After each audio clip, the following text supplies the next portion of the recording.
Good evening, everybody. This is Rob with another edition of Horror Pop After Midnight. My guest is writer, illustrator, and director Jason Ragosta. Ragosta, yes. Ragosta, I got that right. He did a short story and is part of this film called Sinphony, and his short story was Mother Love. How's it going, Jason? It's going great. Thank you so much for having me. Yes, I know you're on a busy deadline right now, but I'm going to make this fun while you're doing your work. All right. Sounds like fun. This is just like Clubhouse. Yeah. Oh, yeah. Tell us about Clubhouse. It's more like an audio app where you're in rooms and I guess you guys talk about stuff. Yeah. I always liken it to, it's like in middle school when you're on like group phone calls with your friends. It's like a way for people to hang out and talk about stuff. Sometimes there's more formal rooms where there's like stages and an audience where like people have to raise their hand to come up and there's moderators. But in a lot of the best like it's funny because on a lot of social media channels, it's always about massive audiences and all this other stuff. But for me, the cool thing about Clubhouse is it's more about just having like a handful of people, like maybe a dozen that you're really close to and will work with and collaborate with and make things. And, that's how Sinphony came about. We were all in a room at 4 a.m. with our executive producer, Sebastian Bazille, and we were all talking about horror and how much we loved it. He was talking about Christine and John Carpenter, and we were all like just gushing about how much we loved horror. And he's like, well, we all love horror. Let's make a horror anthology. He's like, each of you send me a 10-page script, and then I'll get my business partner, Michael Galvin, to go along with it, and we'll fund it and we'll make it. And we're all like, yeah, right. That's going to happen. But then one of the guys in the room, Hank Pena, who's a very close friend of ours now, he sent a script in within 4 hours. So when Sebastian woke up to the script and he read it. He was like, wait, this is actually pretty good.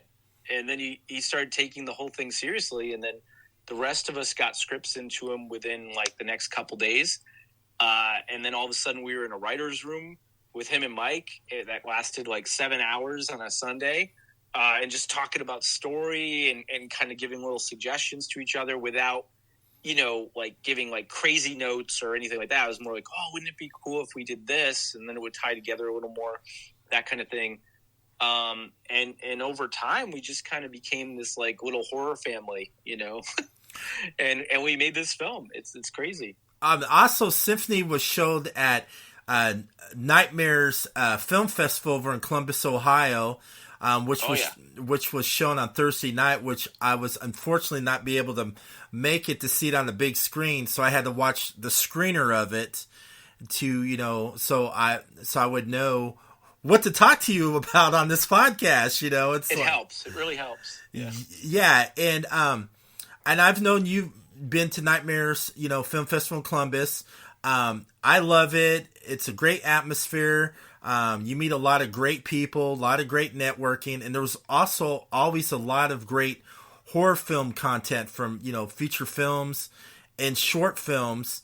And I have to give props to Jason, man. Jason's the man. Yeah. It's a hardworking guy, He puts on a hell of a festival. You just look at the curation this year, like the films that were there are just so amazing. It was such an amazing collection of like all of these horror films that I definitely want to see as soon as they come out. Unfortunately, I wasn't able to make it this year because I had used up all my vacation days going to Brooklyn for our world premiere of Sinphony in New York. But man, I was looking at that list, and then, one of the other films that our executive producers worked on, Scare Package 2 was there. It ended up winning Best Horror Comedy. Aaron B. Coons, who was a producer on that, was amazing. One of the people we talked to on Clubhouse.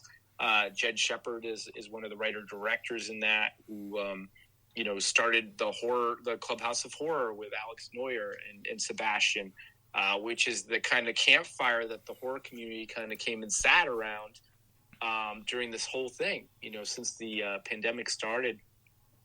And that's our horror family, so it's just so cool going to these festivals now and actually knowing people there and and getting to catch up, and people are like, "Oh my God, you're that person from Clubhouse." It's like, "Oh wait, you are." It's like, "Oh my God," and it's just a lot of fun being a part of the horror community, which I will die on this hill is the best community out there.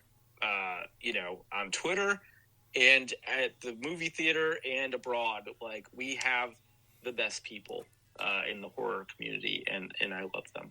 I think so too. And this year, this is my first time ever going to film festivals. I've always podcasted and interviewed. I went to Dayton Independent Film Festival first. It gave me a chance. So I reached out to Jason and, told him, who I was. And he gave me that opportunity. Now I'm addicted to film festivals now. I'm going to try to do as much Better watch out. Yeah. I'm going to try to do There's no going back, Robin. I know. I'm going to be addicted. It's like I may be addicted to, horror and comic conventions, which I love too. That's another great place to meet great people too. And yeah, I'm addicted to film festivals. So in Sinphony. Speaking of comic conventions, we actually had a Sinphony panel at Comic-Con in November at the special edition last year, which was amazing. And that was the first time we all met in real life. We had like 30 or 40 people that showed up. But it was weird because it was the first time we were seeing people in the flesh, but it was like a family reunion because we had been living in each other's ears for half a year or whatever it was. It's crazy. What was it like to meet Barbara Crampton? I know you talked to her in Clubhouse. Oh my God. Yeah. So it's funny too, because the first time I talked to her in Jed's room on the Clubhouse floor, I kind of gushed a bit and made a little bit of a fool of myself. Which and the thing is, like, Seb did the same thing when with another actress from Night of the Comet, like when she was on there. He lost it too. Look, it's natural. We grew up our whole lives watching these amazing people in these crazy movies, growing up. So like, yeah. But Barbara was very sweet. Her, Bonnie Aarons, and Kelly Maroney.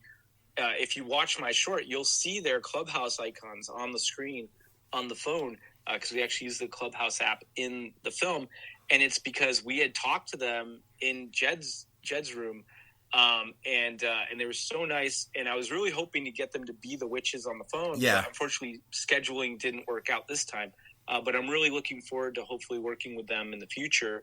And actually, a strange fact, Barbara was going to come to our set when we were doing Mother Love.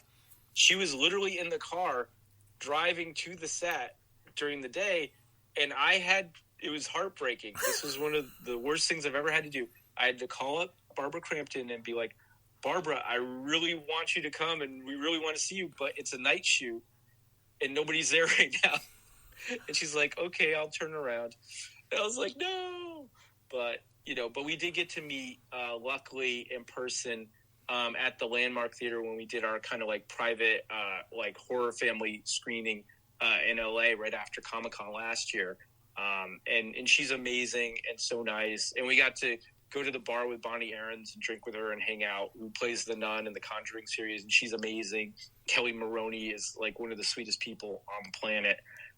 They're just all so cool. And it's really neat meeting your heroes and people you grew up watching and loved, and finding out that they're actually cool people and totally approachable and very nice. So that was very cool, I think, for all of us to experience that. Yeah, in your short story, Mother Love, I love the actress Christine. She was so phenomenal.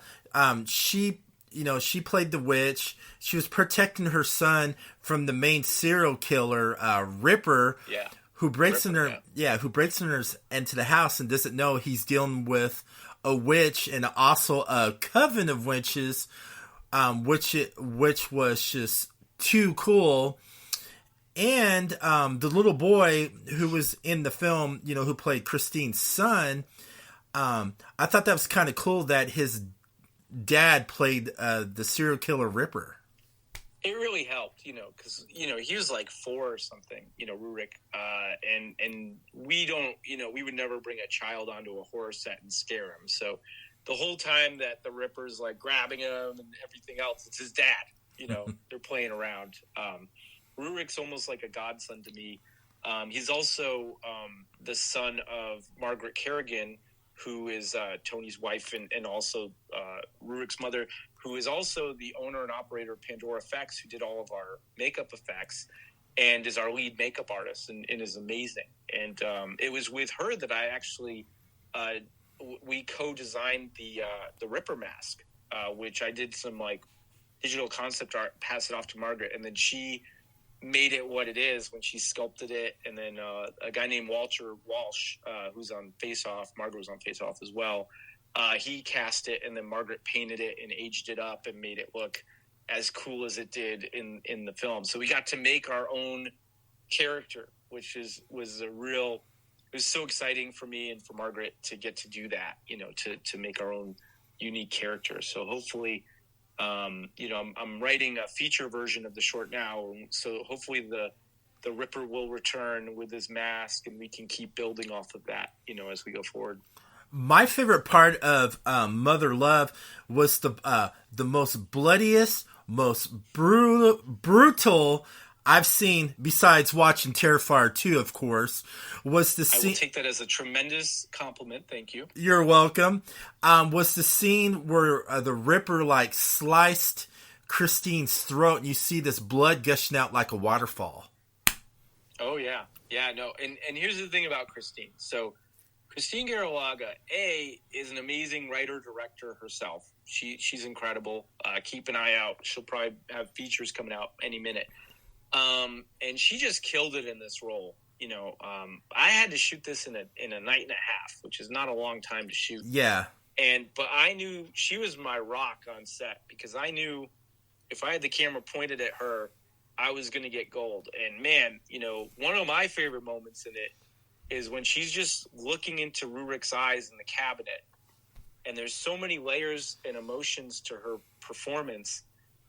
It just blows me away every time I watch it. And then when she shifts, when she makes that shift, that transformation to the business action part, man, you know, that guy's in trouble, whoever he is. And then the way she handled all the different levels of physicality that ramp up to such an extreme degree, to a preternatural degree, and still nailing those really tiny, intimate, emotional beats. I mean, she is an extraordinary talent, and I can only imagine how far she'll go, both in her writing and directing and her acting, which, you know, she can basically do everything. So definitely someone to keep an eye out for.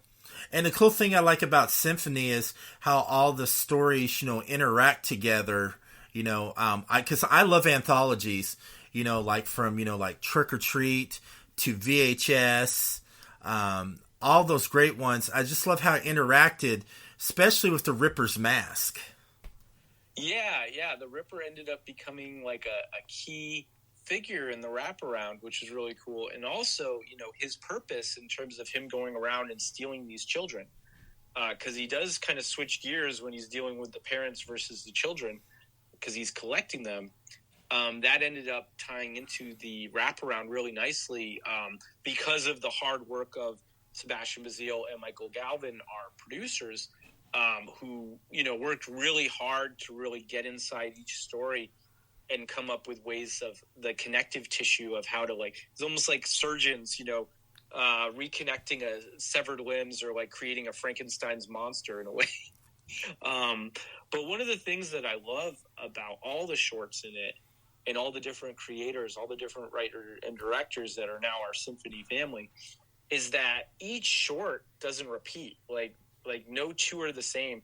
And they kind of spread the gambit of like the horror genre, from like drama to scares to comedy to like almost like tender moments. So there's like parts where you laugh, there's parts where you're like, oh my God, you know, there's parts where people shriek, like in Steven's short Earworm, when dealing with the desiccated bodies of rats that maybe aren't quite completely devoid of life. Just some really, really amazing work by everyone. And so different, you know, such an interesting variety of things. Another actress I liked in Sinphony besides Christine was Haley Bishop, when she did her short Forever Young. and that dance, the music. I mean, Oh my God. she was phenomenal. I fell in love with her. Yeah, here's the thing about Haley: writer, director, actress, star. She can basically do everything. She's definitely a triple threat at least. And yeah, like her version of the song, because the way that Sinphony works is that like there's a different version of this key song Yeah. in each of the shorts. And when the needle drops on Haley's song, when it really kicks in full bloom and she starts dancing, Yeah. I mean, it's amazing.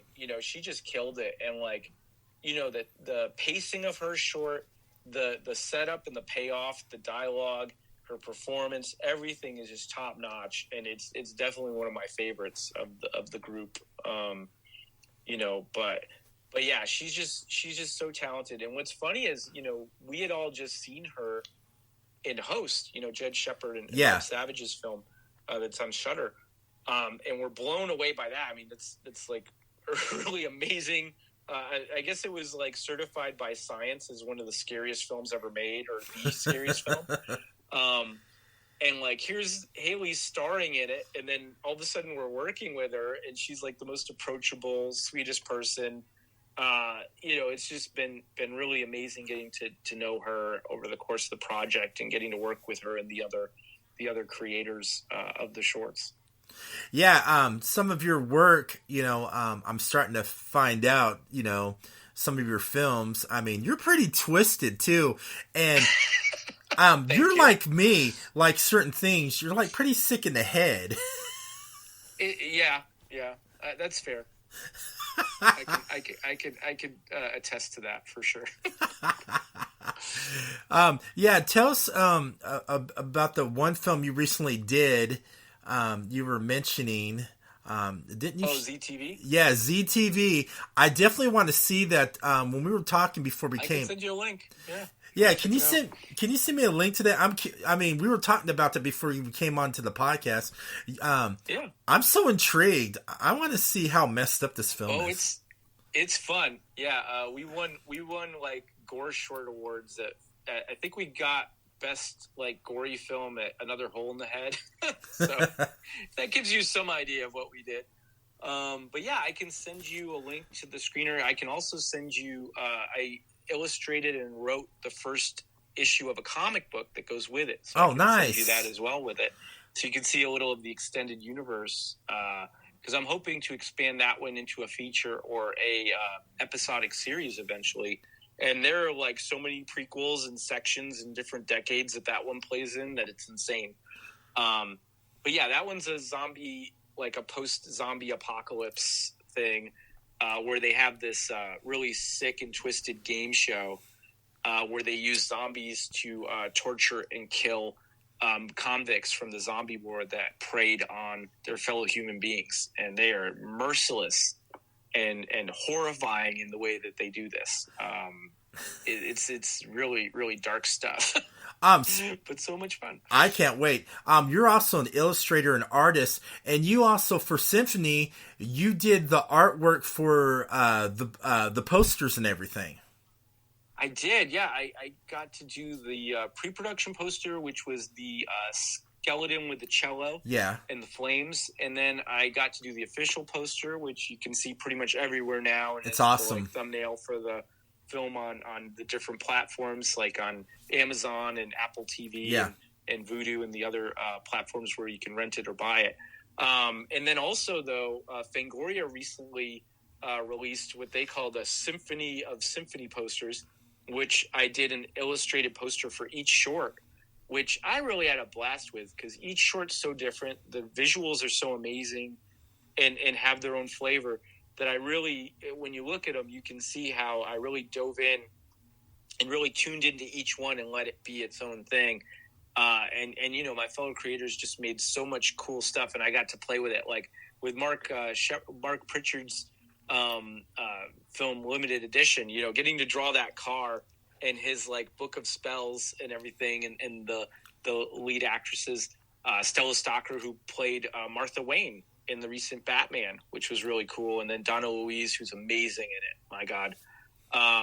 So many cool things are like Kimmy's short, Do Us Part with the Toaster, you know. And what was cool, funny story about that poster is like, you know, when I first showed her the initial mock-ups, I'm like, with toast or without? And she's like, with toast. And I was like, yes. Okay, good. We're on the same page here. And her short's another one of my favorites. It's almost like a Beetlejuice, like love story, like a doomed love story. That's so cute. And really, you know, one of the unfortunate things, you know, you said you watched a screener and you get to see it in a theater, but my God, when we watched it in Brooklyn, hearing the audience's reactions to things, like them laughing in places, like there were parts where they laughed where I hadn't even realized that the film was funny in those places. But now when I watch it, I laugh because I get it. But seeing your film in a theater with like a full house where they're really tuned into it and enjoying it and reacting, it's such a magical experience. And that screening was exactly that. Like, I think we kind of got spoiled because now, you know, we've had these experiences. We may be ruined forever on all our other films. I don't know. We'll see how it goes. I think so too. And I would have loved to saw Sinphony at the Gateway Film Center down in Columbus, Ohio, where Nightmares Film Festival's at, and they partner with Sundance, and their movie theater is phenomenal. They got that huge screen. It's, oh my God, yeah.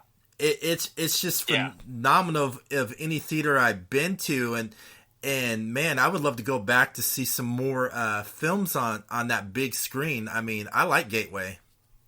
Yeah, all the reports we got back from Kimmy and her partner John, who's also a producer on her on Do Us Part, and then Seb and Mike, they said it was phenomenal. Like the sound and the picture quality of the projection was just amazing. So I really wish I had been there to enjoy it with them. But yeah, it's just I had a head cold and stuff anyway, so I wasn't really in any state to go. But I'd just be freaking people out, coughing every 2 minutes. So it's probably for the best. They probably would have been freaking out, going. It was cool. They'd be freaking out, going, COVID. Yeah, I know. Even today, I was going out to get coffee, and I'm like coughing, and I felt bad, so I ran away. It's like, no. All right, where can everybody find you on social media, where you can see what you're doing next and all your great upcoming projects? And also, you were telling me you're getting ready to do another upcoming project too. Oh yeah, so you can find me on all the platforms pretty much. You can just look up my name, Jason Ragosta, as like one word. Yeah. I'd recommend like Instagram and Twitter especially, you know, are going to be good things. If you go on Instagram, you're going to see like all those posters I illustrated, all the artwork I do, behind the scenes images from the films. If you scroll down far enough, you'll see images from our screening at the Landmark in LA last year, our Comic-Con panel, all of it, you know, us with Bonnie and Barbara and Kelly and everybody else at the screening.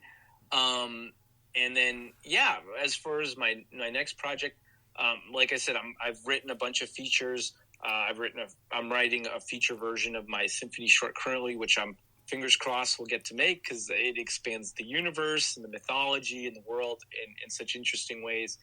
And then also I'm in post on another short that strangely I shot before Sinphony called The Alchemist's Daughter. That's a Lovecraftian, cosmic, star-crossed lovers kind of story that once again escalates very quickly and strangely to a pretty crazy conclusion that I can't wait to show people. But that one has more visual effects in it, so right now I'm trying to lock down a visual effects artist so I can get that one done, and hopefully that'll go out to festivals next year, and I'll get to see you at one of the festivals. Hopefully, because horror festivals are the best. Exactly. And thank you for taking your time to come on. I know you're a busy guy. Thank you. Oh, thank you for having me. No, this was a pleasure. I always love talking about this stuff. So thank you so much for giving me the opportunity to talk about it. All right. Thank you so much.